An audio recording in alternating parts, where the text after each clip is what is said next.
Good evening, parents and guardians, and welcome to the Twinsburg High School virtual open house for the 2021-2022 school year. My name is Russ Chappell, and this video is meant for my students in Algebra 1.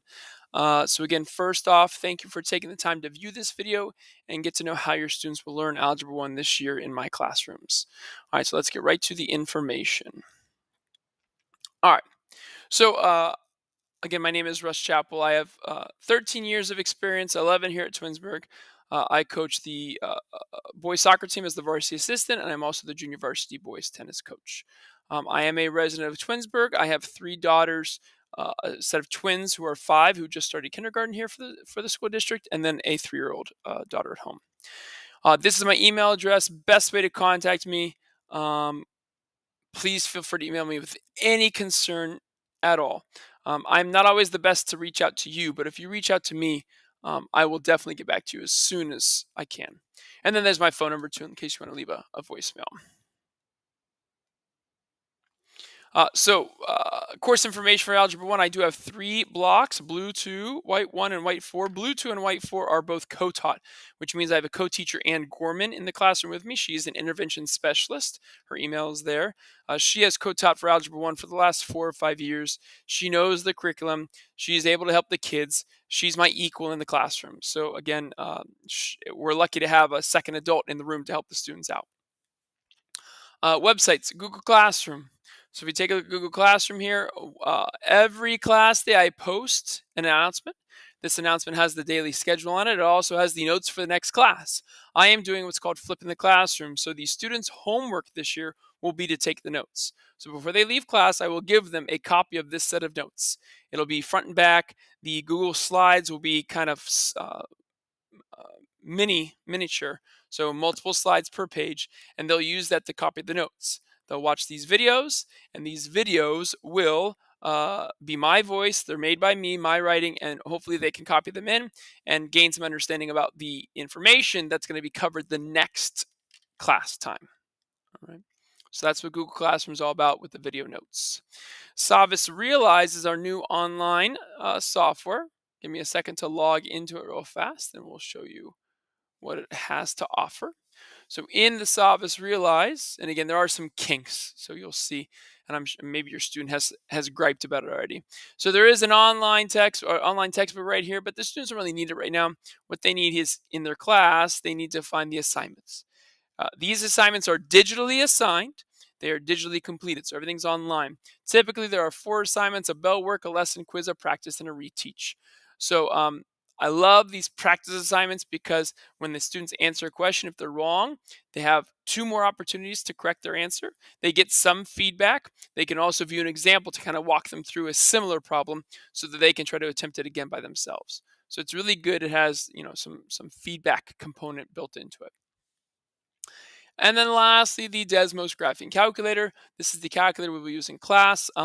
If your student wants a handheld calculator, that's fine, but it is not necessary in this class. And this is also approved for the state test in Ohio, which they'll take in April or May. So I will get the students comfortable using Desmos graphing calculator. Supplies to bring every day. Make sure they have a charged Chromebook. So again, hopefully nightly they're charging their Chromebook just like they would charge their cell phone. Something to write with, a pencil, and then paper to complete the work. Our course routine. So homework will be taking the notes. Again, I'll give them those guided notes to fill in, and they'll just use Google Classroom and watch the teacher-made videos. In class, what they'll do is when they come to class, we will take a look at 2 problems from the previous lesson. So this is meant to kind of keep the learning flowing, and also if I have students that are absent, to kind of catch them up on what we talked about. There will also be a bell work assignment given then. This consists of typically 2 problems. The students work in groups of 4. They have some whiteboards. This is meant to discuss, reference the notes. Typically, these 2 problems are very similar to the notes, so hopefully students can tackle them themselves. Then after that, they'll take about 40-45 minutes to work on a practice assignment. This assignment is 10 questions. It's done individually. This is your typical homework assignment, right? I'll be circulating around the room, so will Miss Gorman if she's in the class, and we will help the students as best we can. But their goal is to get 7 of the 10 questions done in that 45-minute period. After that, the last 15, 20 minutes is for the lesson quiz. This is a daily quiz, just a daily check, 4 to 5 questions, just to see if the students understand the basic concepts. If a quiz doesn't go so well, there is a reteach assignment that's assigned worth 2 bonus points towards that quiz. And then you have your topic assessments. These happen roughly every 2 to 3 weeks. They're cumulative, and there are 2 to 3 per quarter. So that cumulative piece means that things in the first topic of the year, and their topics or chapters, will also be asked on the topic 4 test, and so on. So we're trying to build that retention piece. Here's the curriculum outline for Algebra 1. This is just the table of contents. Topic 5, piecewise functions, and topic 10, working group functions. We have decided to move them to the end of the school year, so after the state test, because those specific sections and ideas will not be on the state test. So we have 9 topics to cover through April and May.